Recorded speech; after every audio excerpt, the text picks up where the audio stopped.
Preface. Once, I stumbled upon a tale, a delicate thread of North African folklore, about a nameless, lonely little girl. She was beautiful and soft-spoken, fragile, yet resilient. She wandered Earth, searching for the pieces of herself that felt lost to the winds. As her loneliness grew, her body filled with sorrow. The little girl swelled and swelled, her tiny body expanding like a balloon. Her grief grew so thick that she could no longer find her voice. So, she drifted along Earth, weightless, yet heavy with despair. Now, the moon believed the warmth of her glow could bring comfort to this lost girl, but the girl's sorrow overshadowed the brightness radiating from the moon's nightly beams. The moon tried again and again, to no avail. And so the moon whispered to the stars, and the stars twinkled and shone with all their radiant might.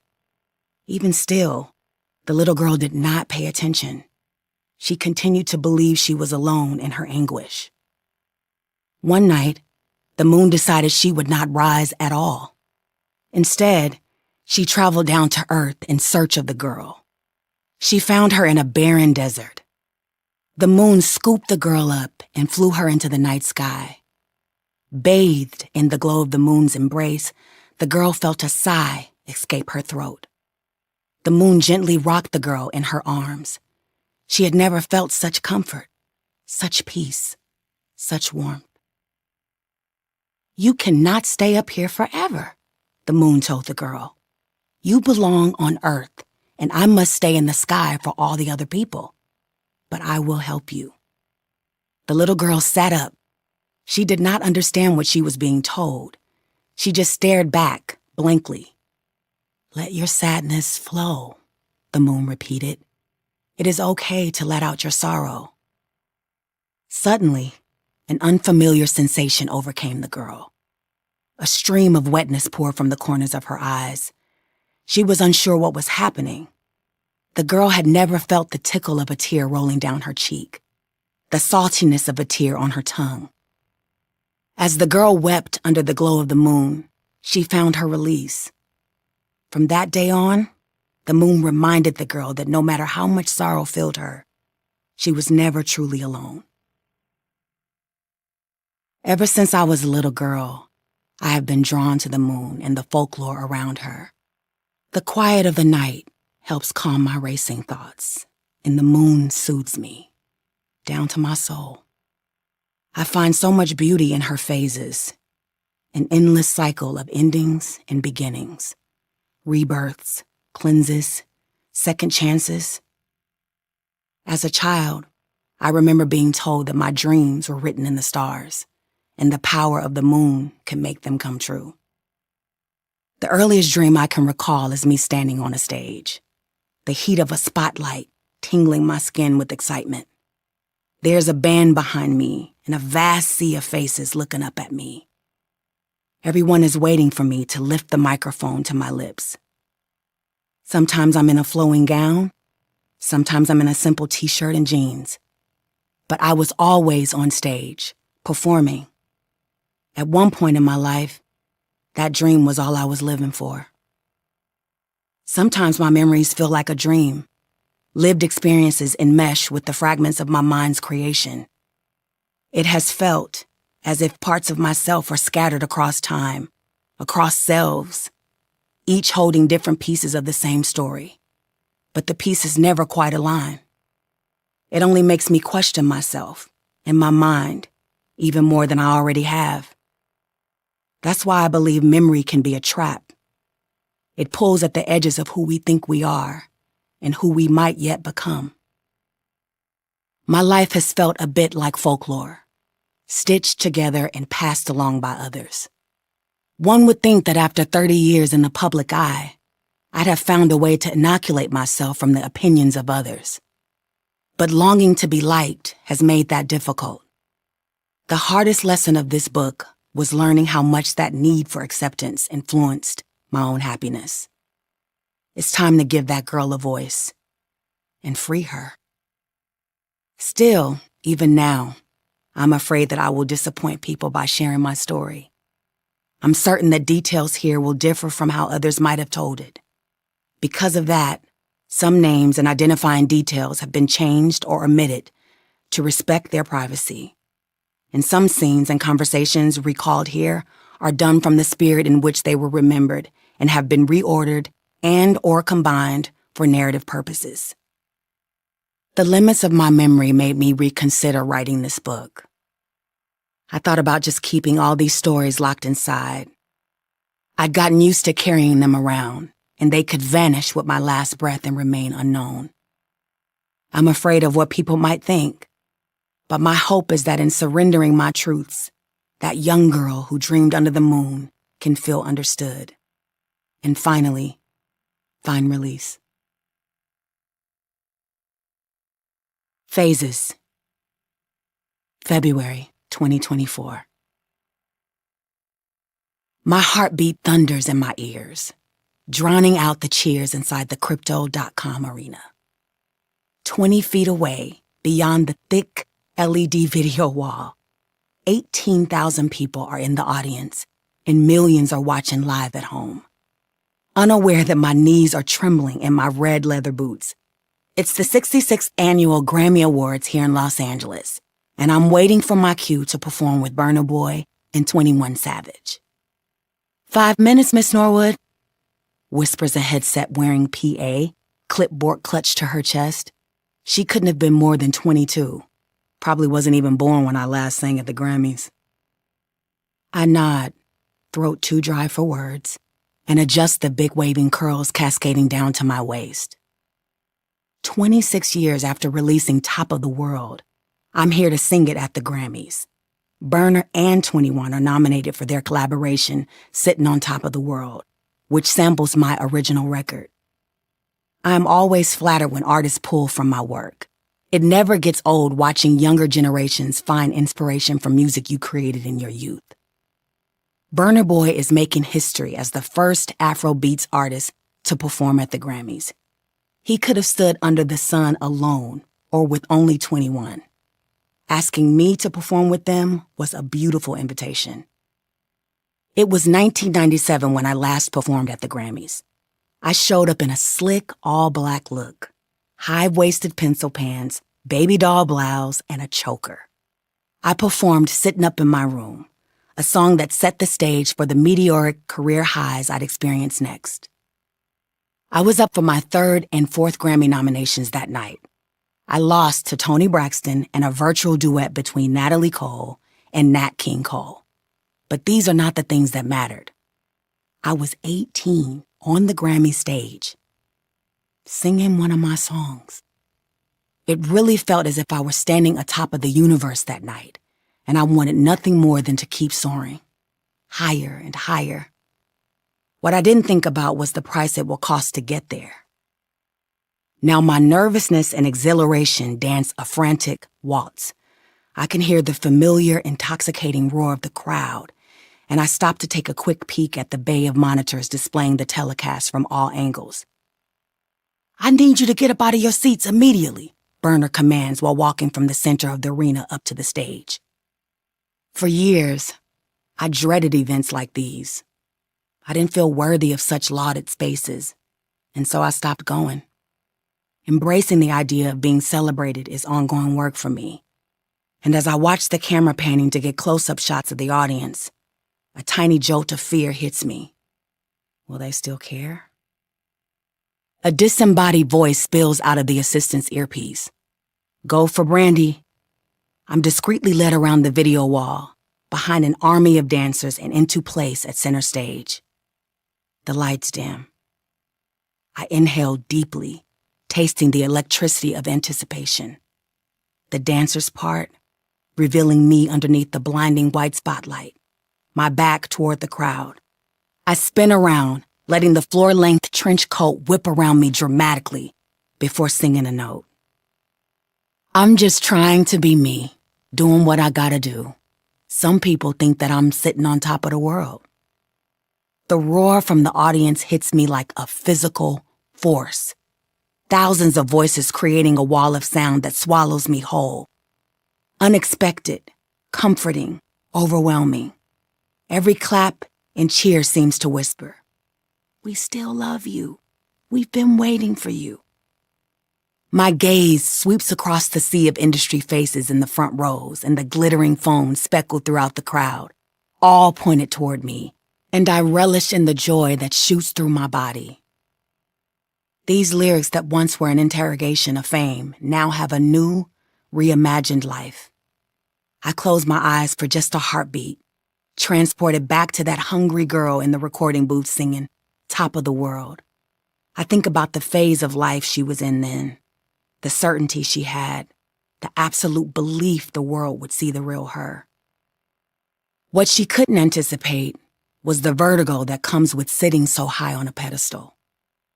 The dizzying fall that follows when the world realizes she can no longer live up to the image she projected or continue to match the success from her youth.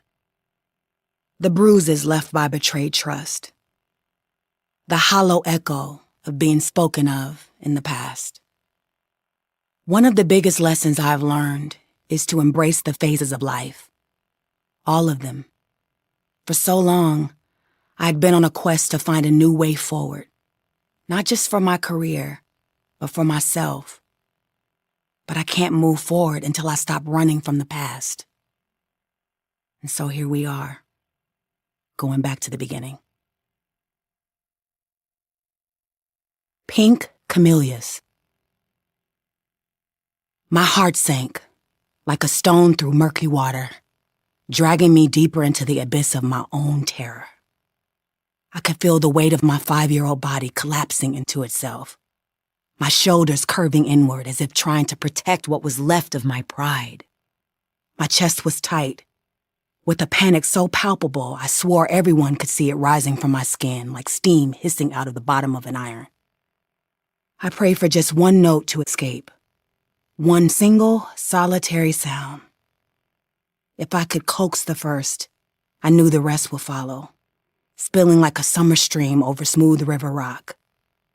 But my voice was held captive by my mind, locked away somewhere I couldn't reach. Jesus loves me, this I know. I had sung this hymn countless times, in the shower, in the car, at church with my dad and the choir. The lyrics were tucked firmly under my tongue, the melody and key nestled in the safest corner of my memory. But I stood frozen, my eyes wide and glassy, staring out at a sea of round-faced ladies wearing pillbox hats and dresses the colors of sweethearts and burly men in pressed tweed blazers. Dozens of expectant people sitting shoulder to shoulder in the pews before me, watching, waiting. The comfort I found discovering my voice back home with my dad had evaporated like morning dew under a merciless sun. I wanted to be anywhere but here. Anywhere but standing before these people, these kind strangers whose faces had morphed into foggy haze of leering eyeballs. This was church, after all, a place where a little girl too scared to sing would only ever be met with kindness. And yet my face burned hot with embarrassment, the heat crawling up my neck and settling in my cheeks like an unwelcome guest. I wasn't just embarrassed for myself, but for my family, for my grandfather. I wanted, needed, to make him proud. I had been working on my voice, and I wanted to show him that I was sprouting into my own. My grandfather worked in construction and was instrumental in erecting the 24th Street Church of Christ, the place I loved most in all Macomb, Mississippi. It was my sanctuary whenever we went back to visit. However, on this morning, we were visiting another church in Macomb. It's what you did. You visited other church houses and sang and fellowshipped with neighboring congregations. Now, my grandfather never missed an opportunity to boast about his daughter and grandbabies who lived out in California. I can't recall how I was nudged up to the pulpit for a solo, but there I was, nervous and motionless in front of a crowd of kind faces waiting and expecting to hear this special child from California who they had been hearing about from her grandfather. Take your time, baby girl, an elder's voice called gently from the back, her words floating toward me like a lifeline. The Lord ain't in no hurry. A chorus of amen and that's right rippled throughout the congregation, a wave of encouragement that somehow only made the pressure more suffocating. This was my first awareness of what it meant to have expectations placed upon your shoulders, how even the kindest intentions could feel like concrete blocks when you weren't ready to carry them. Without warning, hot tears spilled over my lashes, carving glistening pathways down my cheeks. I turned and ran, the sound of my footsteps on the wooden floor echoing like thunder in my ears. When I was 4, my parents moved us from Macomb, a small, pine-circled town tucked away in the southwestern corner of Mississippi, to Carson, a suburb 13 miles south of downtown Los Angeles. My dad had received an offer to become the minister of music at the Church of Christ in Inglewood, an opportunity that Willie and Sonia Norwood believed too divine to ignore.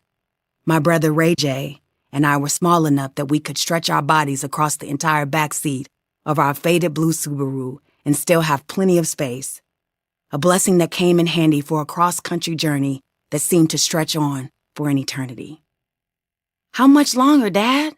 I'd whine, my face pressed against the window glass, watching the landscape transform from the lush green of the south to the sunburned browns of the west. Just a few more miles, Bran, he'd answer, his eyes meeting mine in the rearview mirror, twinkling with the promise. My father was the first to tell me my voice was an anomaly, something precious and rare. He heard it in me long before any awareness had blossomed in my own consciousness. I have this fuzzy memory of him kneeling before me, his hands gentle on my shoulders, his eyes boring into mine with an intensity that made me straighten my spine. You have a unique voice, Bran, he told me. Let's train it. Let's get it to where God wants it to go. My dad is a phenomenal vocalist, a man who sings not from his throat, but from the marrow of his bones. As a teacher, he possessed a patience that seemed otherworldly, a gentleness that made me believe I could touch the stars with nothing but the power of my voice.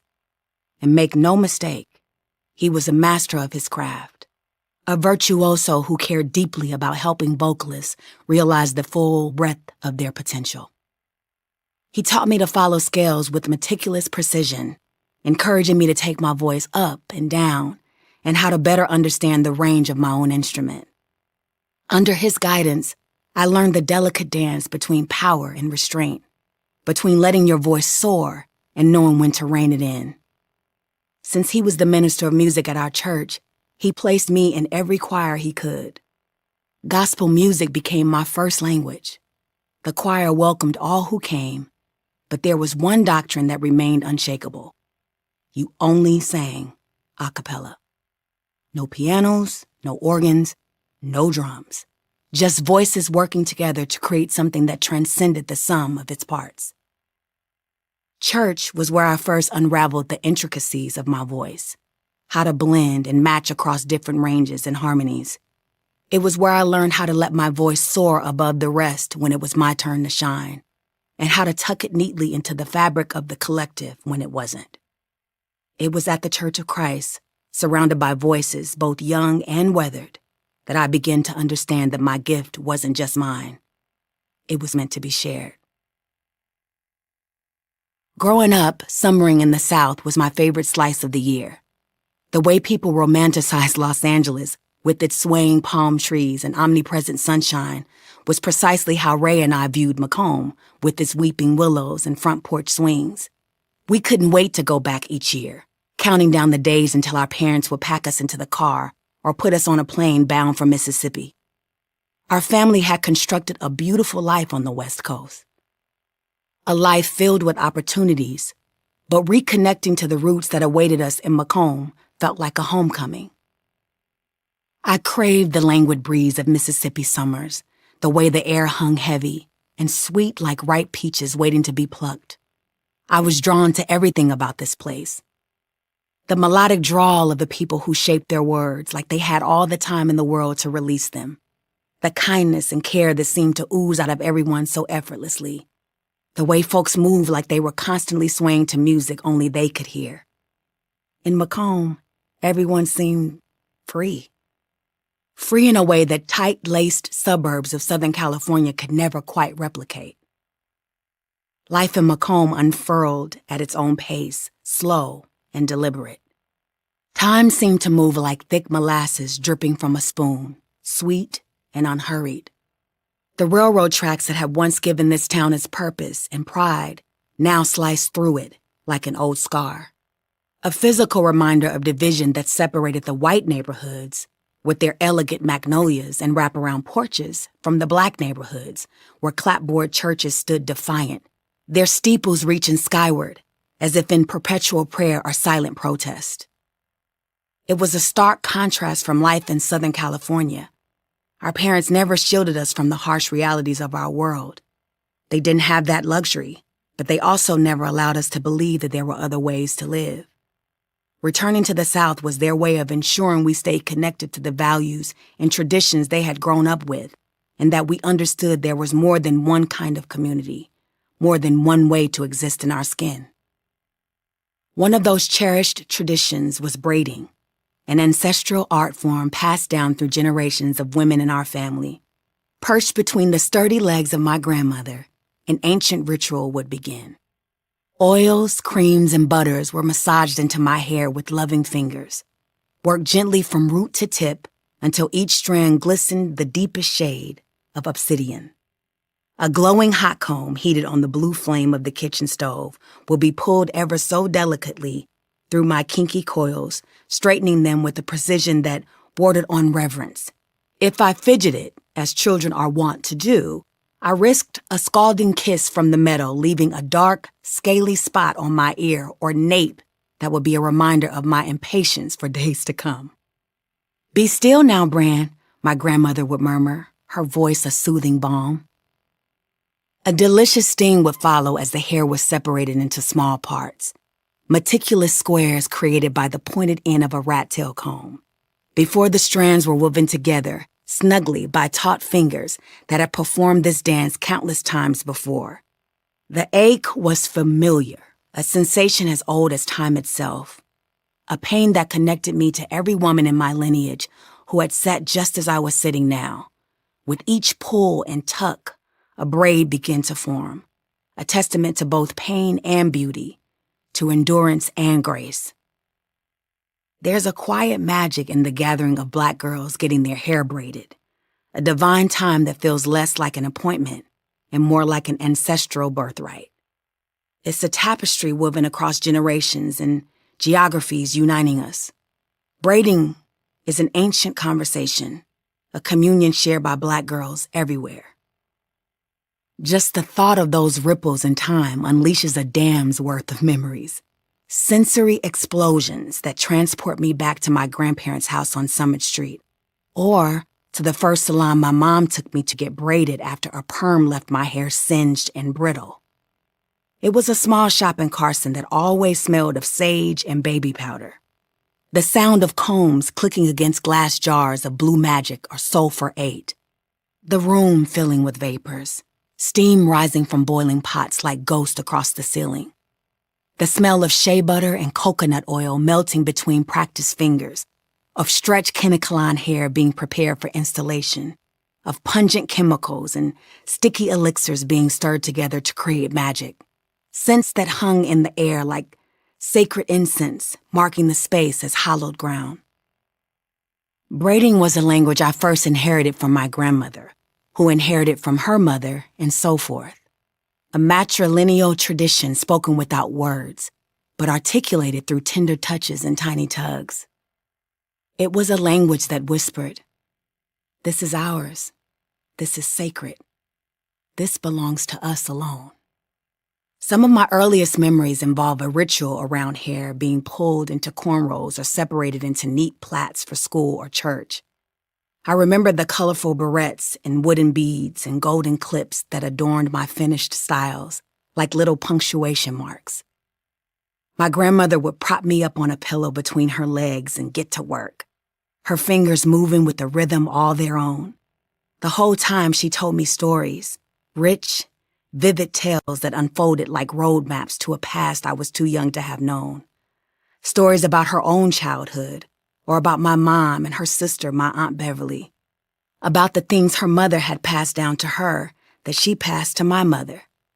I felt like those stories were held in my braids, like her fingers were weaving not just hair, but history, a legacy I got to carry atop my head like the most precious crown. Never would I have imagined that my hair would become such an essential part of my story. The iconography people remembered and celebrated, a visual signature as distinctive as my voice. Later on, when I began recording my music and stepping into the spotlight, I only wanted to be myself, which meant showing up with my braids intact, my heritage proudly displayed. What I didn't realize then was how much that would come to matter, how those braids would transcend mere style to become symbolic, that they would come to mean something not just to me, but to countless young girls who had never before seen someone who looked like them shine so brightly on their television screens. Those trips to the South also offered me a glimpse of my parents before they were my parents, when they were just Willie Norwood and Sonia Bates, two young souls finding their way to each other across college campuses and concert venues. They met while attending different historically Black colleges in Mississippi, their paths crossing in a way that seemed both inevitable and miraculous. My dad grew up in the Delta town of Greenwood, where cotton fields stretched toward the horizon like an endless sea of white when harvest time came. He earned his way into Jackson State University on a band scholarship, his French horn and trumpet playing as smooth and bright as polished brass. But it wasn't just in the marching band that my father found himself. He was also the charismatic frontman of a popular local soul group called the Composers, a band that played shows all over Mississippi, their reputation growing with each performance. At one of those shows, a packed, sweltering club in Jackson, where bodies swayed and voices called back every line, was my mother. Her eyes found him immediately. She was drawn to the way he commanded the stage as if he'd been born on it. "When he sings, it melts me down," she would tell me years later, her eyes growing soft with the memory. It was like he was singing directly to me, even though we'd never met. Like he knew I was out there somewhere, waiting. My mother was a liberal studies and psychology major at Southern University, Baton Rouge. Her mind as sharp as the creases in her perfectly pressed jeans. Like my dad, she was in her high school's marching band. She was a baton twirler, marching the field with the same military precision she used to get Ray and me up and ready for school. I loved watching my parents fall back into their young adult selves whenever they'd shuttle Ray and me to their respective campuses during our summer visits. How their postures would change, their voices taken on different cadence, their eyes lighting up with memories before they became who they were. They were so proud to have gone to HBCUs. So proud, in fact, that they pulled us into their good-natured marching band rivalries, forcing us to always choose sides. Naturally, I chose Mom, the way girls often do, while Ray picked Dad, following a similar unwritten rule. But secretly, what we really wanted wasn't to pick sides, but to hear the songs, the chants, the call and response that electrified the air during halftime shows and campus gatherings. Ray and I knew them all and couldn't wait to shout along with our parents, to feel connected to a tradition that had begun long before us and would continue long after. My maternal grandparents lived on a modest street lined with dogwoods and redbuds, their single-story house distinguished by the meticulous care with which my grandfather tended the yard. These weren't big homes by any means, not like the sprawling ranch houses with swimming pools that dotted the neighborhoods we saw on drives to Hollywood and Beverly Hills, but they were nice, solid, and everyone took such pride in maintaining their slice of the community. Lawns were freshly manicured with vibrant azaleas that stood as tall as I was in those early years of our summer vacations. Each year, Ray and I tracked our growth against these living measuring sticks. The shrubs grew taller, but so did we, marking the passage of time in a way that felt tangible, visible. Come spring, pink camellias would bloom like whispers of blush against the green, their petals so soft they looked like spun sugar dusting each house along the street. Their scent would drift through the air, light and delicate, carrying a hint of earth and honey. It was a fragrance that enveloped you, a tender, powdery sweetness that seemed to say, "Slow down, stay a while." In those times, Macomb felt like paradise, a world crafted just for Ray and me, a safe haven where time moved at a glacial pace. Summers in Macomb were an escape from life in Carson. Back home, I was being bullied incessantly, my too skinny frame and quiet demeanor making me an easy target for girls whose words cut deeper than any knife could. Ray, meanwhile, found his own trouble to get into. His boundless energy and quick temper often landed him in the principal's office or confined to his bedroom as punishment. The South offered us peace away from all of that. Being surrounded by so much family and genuine kindness offered a sense of protection that I felt nowhere else outside of my home or in church. In Macomb, I wasn't the awkward girl with big eyes and gangly limbs. I was Little Bran, Sonia's girl, Willie's daughter, Freddie and Mary Ethel's grandbaby. I belonged to people who belonged to this place, and that connection was like armor. If only I could bottle up that feeling and take it back home. My grandfather, Pawpaw as we called him, the name rolling off our tongues like a sweet melody, had this peculiar tradition that Ray and I lived for each summer. He would hide pennies and quarters all over the backyard before we came down, planting them like seeds that would yield a harvest of childish delight rather than crops. Some coins were buried in the ground, others neatly tucked behind shrubs or hidden beneath carefully arranged rocks or foliage. He gave us hints and tasks that steered us toward the bounty, creating elaborate treasure hunts that kept us occupied for hours.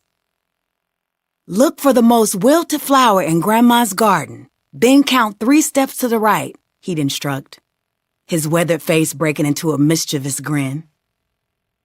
Finding those coins was so satisfying, the metal warming in our palms as we clutched our bounty.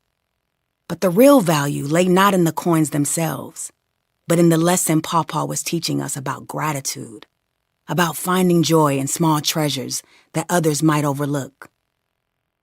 "Every penny you find is a blessing counted," he'd say, helping me drop my coins into a mason jar labeled with my name in his careful handwriting. "And every blessing counted is a prayer answered." There was a gentleness to Pawpaw that seemed at odds with his powerful build. He had hands that could crush stone, but he chose to create with them instead. The yellowed newspaper clippings he kept tucked away in an old Bible revealed a Macomb that was foreign to me, one where hatred once burned as hot as the summer sun. The more I read, the more I wondered how exactly Freddie Bates managed to hold on to that gentleness in a place that worked so hard to remind him that he was not equal, not worthy, and not deserving of a basic quality of life. I traced my fingers across the clippings, stories detailing unspeakable violence. Time magazine called Macomb the toughest anti-civil rights community in the toughest anti-civil rights area in the toughest anti-civil rights state in the Union. Segregation was suffocating, total, and complete. Every aspect of life in Macomb was divided by an invisible line. Restaurants, schools, businesses, government, churches, drinking fountains, parks, pools, even the jail.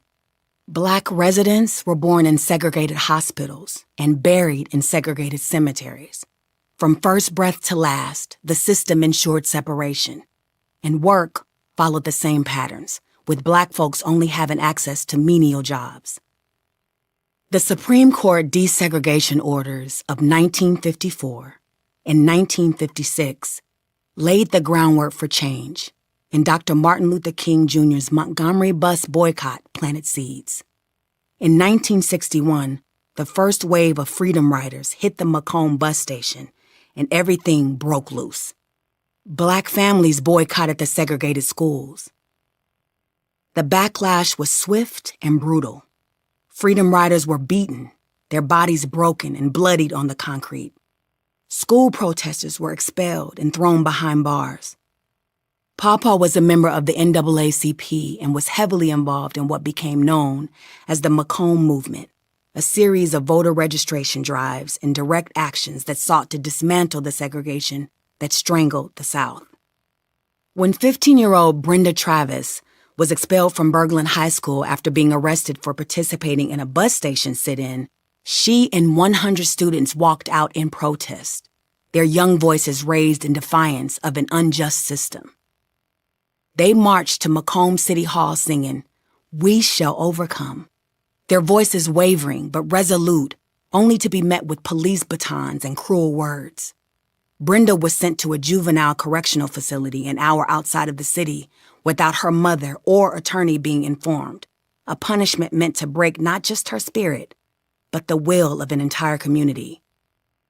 My grandfather owned a gas station, bus, and taxi transportation service, enterprises that were themselves acts of resistance in a time and place where Black business ownership was viewed with suspicion and often met with violence. Pawpaw used his fleet of buses to transport folks to visit Brenda in detention, ensuring she wasn't forgotten. Pawpaw also covered the transportation for her expelled classmates who were forced to continue their high school education an hour away in Jackson. The town folded in on itself after that, collapsing into the terrorist grip of the Americans for the preservation of the white race and the Ku Klux Klan. There were men who wore badges by day and white robes by night, a dual existence that kept the Black community in constant fear. Pawpaw's involvement with the Freedom Riders made him, and by extension, his family, a target. On a muggy night in the summer of 1964, a stick of dynamite was tossed onto his doorstep, ripping boards from the ceiling, shattering windows, and blowing the front door clean off its hinges. My mother was 13 years old then, a girl on the cusp of womanhood, who learned that night what it meant to be hated for the color of your skin and the audacity to demand to be seen as equal. Prior to that, at the age of 9, she'd written to the President of the United States himself, asking for protection for her father. A letter came back saying that it wasn't in his jurisdiction. In total, 16 homes, churches, and businesses were lit ablaze. Crosses as tall as trees were burned. Phone calls came in the dead of night. Threats whispered through the line that made hearts stop. To register to vote, Black folks had to read a section of the Constitution and interpret it, a test designed to keep them from the ballot box. But they studied those words until they knew them by heart, gathered in church basements and back rooms to practice. Knowledge was their weapon, and the white establishment knew it. The town's businesses withered as violence flourished. Empty cash registers have a way of speaking louder than moral arguments ever could. Macomb's reputation bled across state lines, and finally, a sense of revulsion settled in the pit of the town's collective conscience. By that fall, 650 civic and business leaders issued a plea for law and order. Restaurants began to desegregate. Whites and Blacks started talking to each other, not as friends, not yet, but as people who shared the same streets and the same sky, and maybe, just maybe, could share the same future. The schools, though, those bastions of separated worlds, they held out. Nominal desegregation came in 1967, under a voluntary freedom of choice plan that was more symbol than substance. It wasn't until 1971, under court order, that the full integration of schools was achieved. By the time I was born in 1979, change had come, but like a cautious visitor, not yet ready to unpack its bags and stay. Social integration existed mainly on paper. Most folks kept to their own, not by law anymore, but by choice. Or at least what passed for choice when generations of separation had carved such deep channels in the landscape of human connection. If any of that heaviness still hung in the air, I had no idea during those golden summers of my childhood. To Ray and me, Macomb was our slice of heaven, a paradise where we could be carefree kids in a way that the streets of Carson never quite allowed. Every single day, Ray and I would ride our bikes all over town, the wind in our hair, the sun on our backs, freedom in our hearts. It was our absolute favorite thing to do, just riding around for hours and hours, exploring every nook and cranny of this place that held so much of our family's history. Not even the drowsy heat deterred us from spending the day together, creating our own little world on two wheels. Our route always started on Summit Street, where our grandparents lived. We would pedal down to Bullock's, this little mom-and-pop shop we loved, its screen door slapping shut behind us as we entered the cool dimness to grab goobers, Funyuns, and little plastic barrels of neon-colored juice. "Y'all be careful now," Mrs. Bullock would call after us, her voice carrying the weight of a woman who had seen too many children grow up too fast in this town. "Don't go wandering where you ain't supposed to be." With promises still fresh on our lips, Ray and I would mount our bikes once more, picking up speed as we sliced through the neighborhood streets like blades through butter. The faded glory of brick storefronts along Main Street told stories of better days, of a bustling downtown that had thrived before malls and highways diverted the lifeblood away from there. Every time we passed the old abandoned Palace Theater, I would slow my bike to a crawl, staring up at the rusty marquee with dreamy eyes. In my mind, I could see it lit up, bulbs chasing each other around the perimeter, my name spelled out in bold black letters. An intimate evening with Brandy. "Come on, slowpoke," Ray would shout, circling back to get me. "You can daydream at home." We were given only one rule for our daily rides. We couldn't go over to the projects on the other side of the tracks, a complex of houses that had fallen into disrepair, its buildings crumbling under the weight of neglect and systemic abandonment. The whole family put the fear of God in Ray and me about venturing over there, their warnings taken on almost mythic quality. "Nothing good happens in those parts," my grandmother would say, her mouth set in a firm line that brooked no argument. "You stay where people know you belong to me." A narrow cemetery surrounded by ancient oak trees separated the old development from the newer, yet somehow rougher, development. A strip of hallowed ground between two worlds we were forbidden to cross. Once dusk fell, Ray got a kick out of daring our cousins to ride through the cemetery, their refusals only emboldening him further. "I ain't afraid of no ghost," he'd declare, though I'd noticed he never volunteered to go first. Now, the thing about being given only one rule to follow meant breaking said rule was all the more enticing, a forbidden fruit hanging low and ripe for the picking. A year had passed since my failed solo attempt at the neighboring church, and I'd since grown bolder in more ways than one. I was finding my voice in our home church choir, my confidence blooming like the camellias that dotted our grandparents' yard. That afternoon, with the sun high overhead and boredom nipping at our heels, we made a decision that would end in the kind of story families tell for years afterward, embellishing a little more with each retelling. We snuck our way over to the very place we had been warned repeatedly never to go, only to get promptly chased out by a group of kids who made it very known just how unwelcome we were in their territory the second we came into view. We hauled it up out of there quick, dodging the rocks being hurled towards us, our legs pumping furiously, hearts pounding in our chests like drums, the sound of jeers and threats fading behind us as we put distance between ourselves and our poor decision. "Race you to the church," Ray shouted, already pedaling furiously ahead of me, his bike kicking up dust from dry red clay soil. "No fair," I yelled back, pumping my legs harder, the wind whipping against my face.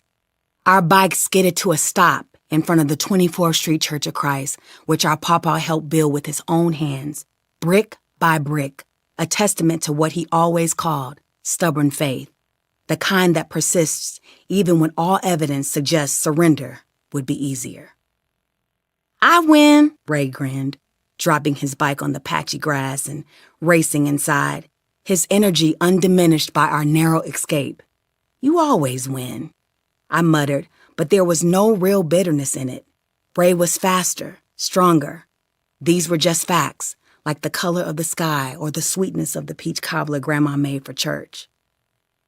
The 24th Street Church of Christ was the only place that got as much of Ray's and my attention as our bike adventures. It was another home, a place where we felt safe, protected, embraced by something bigger than ourselves. The heavy wooden door creaked as we pushed it open, the sound echoing through the empty church like a greeting. Early evening light streamed through the stained glass windows, simple designs of crosses and doves, painting the wooden pews with pools of gold, navy, and crimson. The air smelled of lemon polish, old hymnals, and something else, something that felt like history and belonging, like roots that went deeper than I could possibly understand. "Hey, baby girl," my dad's voice boomed from the back room, startling me. "I've been thinking, when we get back home, I'd like you to lead us with a solo. What do you think?" My stomach dropped. The memory from earlier in the summer rushed back, standing frozen in front of everyone, my voice catching in my throat, the awful silence that followed. "I don't know, Dad. What if I freeze up again?" "You won't," he said simply, placing a hand on my shoulder. "But what if it doesn't sound right? What if—" "Listen to me," my dad interrupted gently. "When we get back, we're going to keep working. You're ready for this." I wanted to believe him, but the fear still sat heavy in my chest, the thought of all those eyes on me. "I'll be right there with you. You know that," he continued, "and so will everyone who loves you." I nodded slowly, still uncertain, but trusting in the confidence I heard in his voice. "Okay," I whispered. "I'll try." "Trying is half the battle," my dad said, pulling me into a hug. "Remember, you have a gift from God, a gift that is meant to be shared. Never forget that." Outsider. It seemed like every kid in Carson hated Brandy Rayanna Norwood. The terror began each morning when the weight of the day ahead settled in my chest like an anvil. Ambler Elementary sat nestled on a street lined with jacaranda trees, just close enough to our home to walk, close enough that my mom wouldn't drive me. To get to Ambler, I had to pass Montez Hickman's house. At 13 years old, Montez was lean and sinewy, with skin the color of walnut. He went to a different school on the other side of town, but he got kicked out. The reason for Montez's expulsion was unknown, but various stories floated among the kids in the neighborhood. He beat up a boy so badly, the kid was hospitalized. He busted a teacher's nose. He brought a loaded gun to school. I didn't know the truth, but Montez spent his days at the corner house where the older boys who ran the streets gathered, and that was enough for me to know he was trouble. Montez made the morning walk to school hell.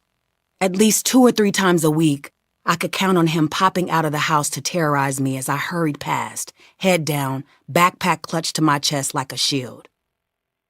"Hey, little skinny girl." His voice would slice through the morning air. He had pure menace in his eyes and would walk within an inch of me. He had a particular obsession with my body, and he was relentless about tracking my development. "Turn around, girl. Let me see if you wearing a bra today," he'd sneer, yanking the back of my shirt so hard the collar would bite into my neck. "Still flat as a board. When you gonna grow some titties?"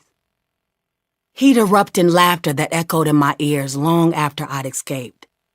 His voice bounced off the inside of my skull during math class, during lunch, during the walk home. The sound bubbling up from some girlish place that no amount of fame could polish. "Ray, you have to introduce me," I whispered, urgently, my words tumbling over each other in their rush to escape. Ray merely nodded, so casual, so unbothered. It didn't matter that he'd never actually met Leon either. Ray's charisma was currency. He strolled over with the ease of someone who slid through MTV soirees on the regular. Ray dabbed Leon up and guided him right to where I stood. My heart was hammering against my ribs like it might break free. Leon embraced me with arms that seemed to envelop my entire being. "Brandy, congratulations on all your success. Your voice is something else. Been playing that album nonstop." I felt myself dissolving into the floor, my bones turning liquid with joy. An actor I admired knew my music. In the span of 5 minutes, I met Paula Abdul, Magic Johnson, Tretch from Naughty by Nature, and MTV VJ Bill Bellamy, and they all seemed as excited to meet me as I was to meet them. Every few steps, it seemed we were bumping into royalty. I encountered so much enthusiasm about my music, my heart was beating at triple the rate. It was one thing to be ushered beyond the velvet rope, but to be among the stars and hear my name and music on their lips? It transcended surreal and entered the realm of divine fantasy. And remarkably, impossibly, every single day of my life had begun to feel this way, extraordinary becoming my new ordinary. Right before the stroke of midnight, my parents grabbed me from VIP and started moving me toward the front of the restaurant. "Mom, what's happening?" I asked, confusion creasing my brow as we moved through the crowd. "Just wait, it's a surprise," Ray answered in my mother's place, exchanging a knowing wink with my father as they continued guiding me forward, my heartbeat accelerating with each step. When we reached the front, the lights suddenly intensified, brighter, hotter, bathing everything in a golden glow that made the party shimmer. And then a voice, a hauntingly familiar voice that had serenaded me through countless afternoons, resonated behind me, sending electric currents racing along my spine. "Tonight is a special evening," the voice announced, rich as velvet and smooth as caramel. "It's Brandy's birthday." I turned slowly and found myself standing before Boyz II Men, in the flesh. I hadn't seen Wanye since he dropped over my friend's house, and I'd never met the rest of the guys.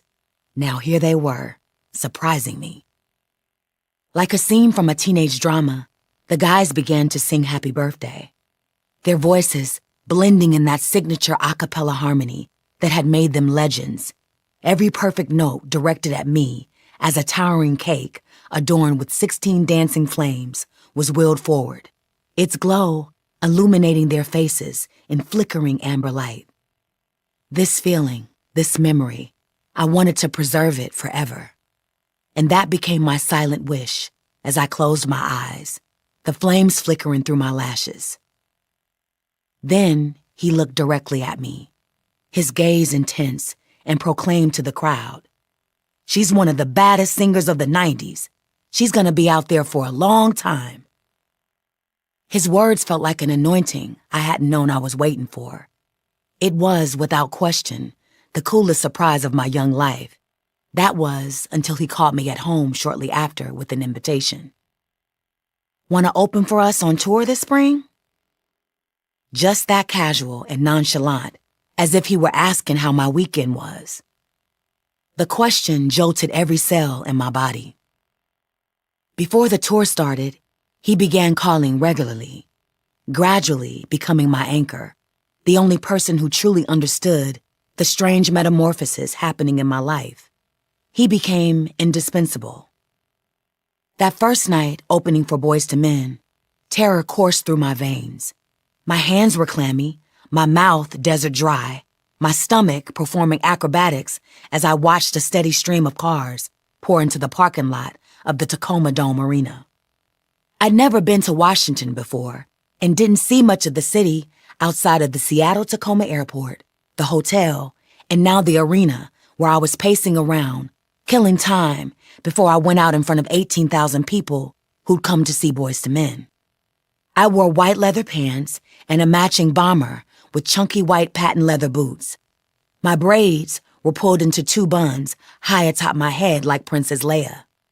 I looked in the mirror and muttered the advice I received at a talent competition years ago. People need to feel you as much as they hear you. There was a soft rap against my dressing room door. I looked at the clock. Was it time? Already? I swallowed. Okay, more like gulped, and went to the door. It was Wanye, standing there with a dozen long-stemmed white roses. "You ready, superstar?" he asked, handing me the flowers and pulling me in for a quick hug. I offered a non-committal shrug, attempting to project more confidence than I felt. As ready as I'll ever be. He smiled, a slow unfurling, like a rare flower blooming. Are these nerves I'm seeing? Where's that girl I saw All-Star Weekend? You were on the bill with us, Mary J. Blige, and Queen Latifah, and you came out and killed it. On your birthday, no less. This is your time. Do you think the audience will like me? The question escaped before I could contain it, my deepest fear finding voice. I listened to your whole album on the plane last night, he revealed. My eyes widened, disbelief replacing anxiety. You did? He nodded with quiet certainty. Front to back, twice. A pause, his gaze holding mine steadily. You really are something, Brandy. The crowd is gonna love you. I promise. His words hung suspended between us. I found myself speechless, gratitude forming a knot in my throat. You know, he added, as if the thought had just occurred to him, we should do something together. I've been thinking, that broken-hearted joint? I could hear it as a duet. Our voices together would be dope, don't you think?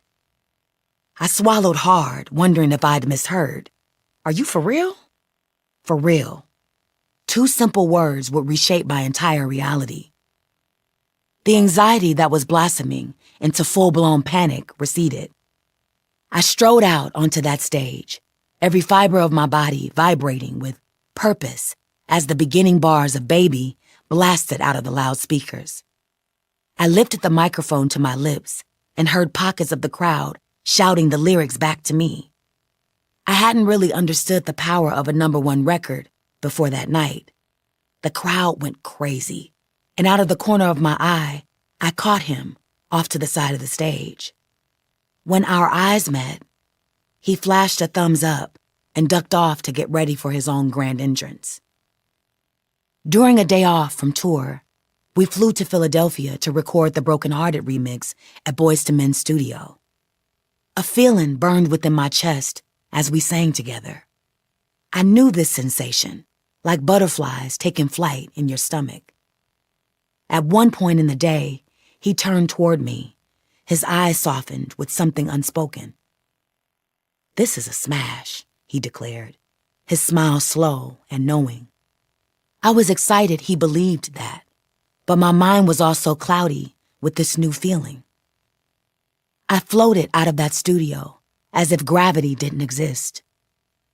After that day, everything between us evolved with the silent inevitability of seasons changing. Every glance he cast in my direction, every embrace that lingered a heartbeat longer than the one before, every pre-show pep talk, every time I caught him watching from the wings, suddenly, it all felt different. What had begun as admiration had transformed into something else. It seems to me that he weaponized my admiration, shaped my friendship into dependence, my respect into desire. I felt swept up in a current I couldn't control.